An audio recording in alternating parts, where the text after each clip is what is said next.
Well, what it do, comic bros? It's your boy, Dupa. And today is a very special day.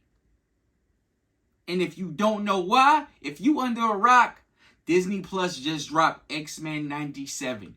2 episodes. And you know your boy Dupa grew up on this stuff. So I gotta recap it. My heart is in this series, man. So, before I get to that though, I need y'all to like the video. Subscribe to the channel. This is Power Comics, and we just trying to blow. And meet some people we do not know, you heard? So, without further ado, Maestro, drop that track, man.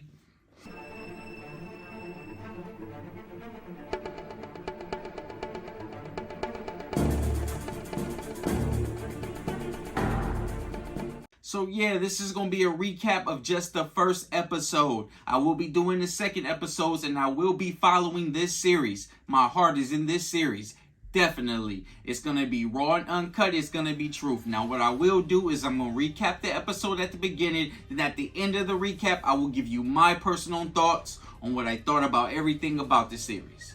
Unfiltered, just me, your boy Super Duper. So, let's get into it. This episode starts off with the Friends of Humanity. They have kidnapped a young mutant, Roberto da Costa. But we, comic book heads, we know him as Sunspot. And hey, this is a spoiler review, so hey, I'ma call him by the name I know him, Sunspot. So the Friends of Humanity have kidnapped Sunspot.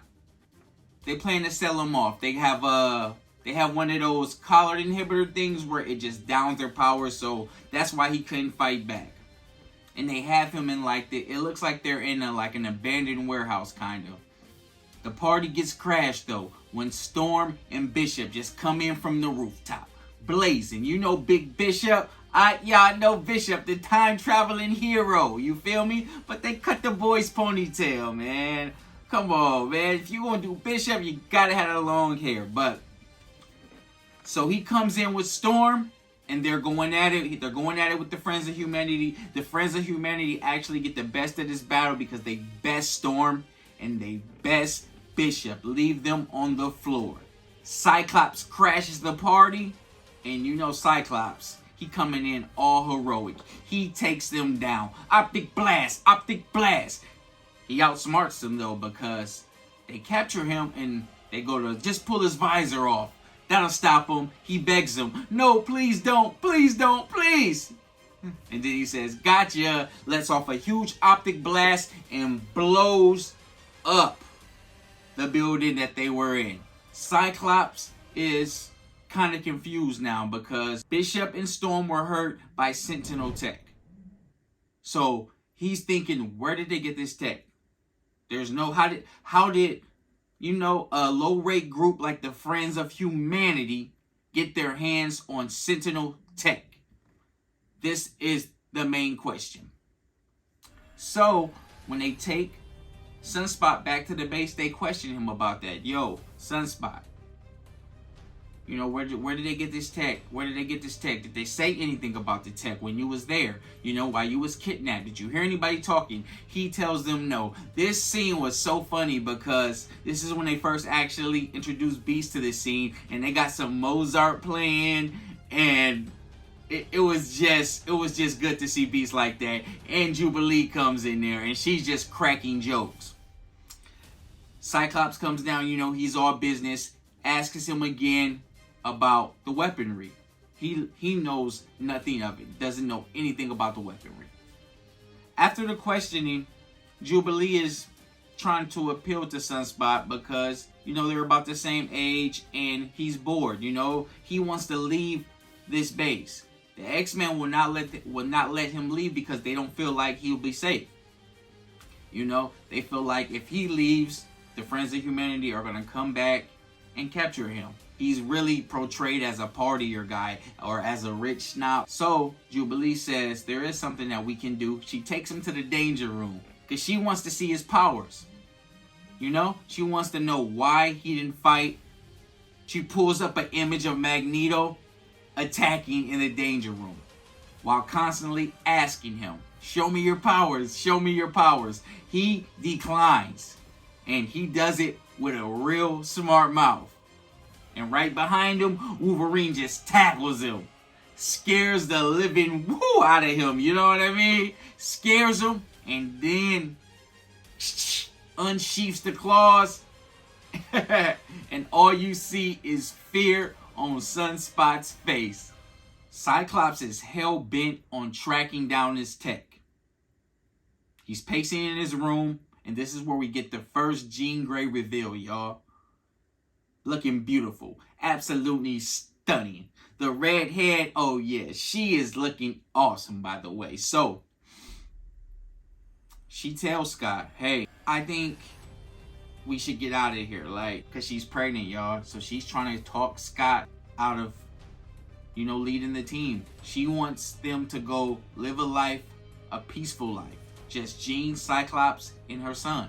And we know who her son is, y'all. It's young Cable, man, But obviously they don't know that because she's still 9 months pregnant in the show. So he says, I have to lead the team, I have to lead the team. Professor's not here and I have to lead the team. He has passed away, y'all. And the team has fallen onto Scott Summers, the one and only Cyclops. We then cut to the basketball court where the rest of the X-Men were playing, but I say a little small altercation breaks out between Jubilee and Wolverine because Jubilee is mad at Wolverine for scaring off Sunspot. This gets back to Cyclops. Now Cyclops demands the whole X-Men team go out there and find him. So he sends them to go.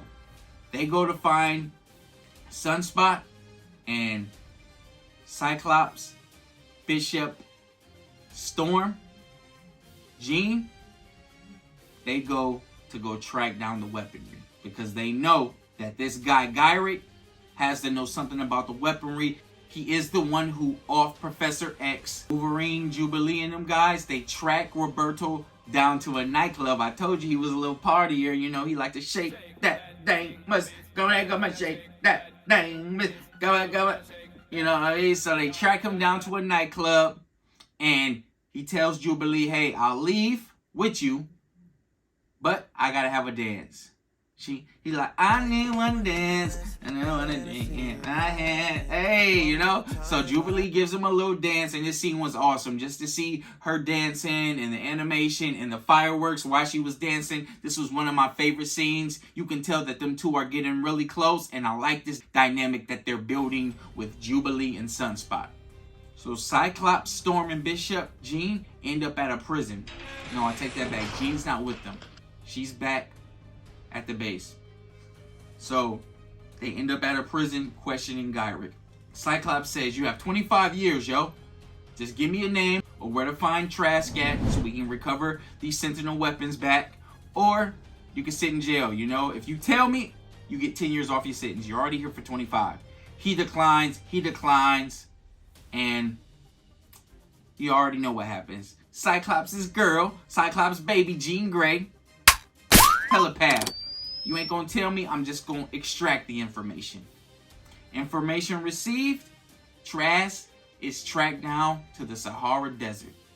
The whole team goes to the desert, finds Trask there. This is when the final battle occurs. They find Master Mode, the Sentinel, and all the weaponry.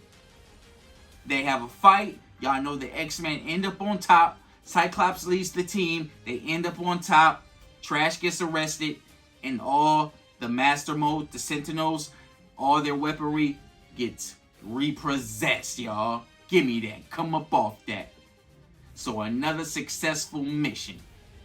Once they get back to the base, they decide to have another friendly game of basketball, and it's clear that Cyclops and Jean have an announcement to make. Wolverine calls it out because he sees it. He says, you guys want to go raise your baby somewhere normal. You guys trying to leave the team. Wolverine, he got that nose. He could smell the BS. But before they could even unpack this revelation of them leaving, Magneto walks in claiming that the dead Professor Xavier has left everything to him in his will. The school his money, his wheelchair. Everything left to Magneto. Boy, this episode was action-packed, y'all. It was real dope. First, let me comment on the animation. I love how the animation look. I love the art style. It still kind of feels like 90s. It still kind of feels like 90s, but definitely with a touch-up. They didn't do too much nothing outlandish to it. You know what I mean? It's called Xmen 97, and I love it where they're going. I did not like how Jubilee's face was in this one, though. You know what I mean? I like this Jubilee face. You know what I'm saying? So that was kind of throwing me off. It didn't look bad, but I guess I just wasn't used to it. Scott's voice acting was impeccable. Probably the best to me, Cyclops' voice acting. The music, they kept the music the same. The intro, you know. If they would have changed that, y'all know it would have been some smoke in the city, y'all. But I think they did a very good job with everything else. The team seems more evolved. It seems like they all have mostly mastered their powers.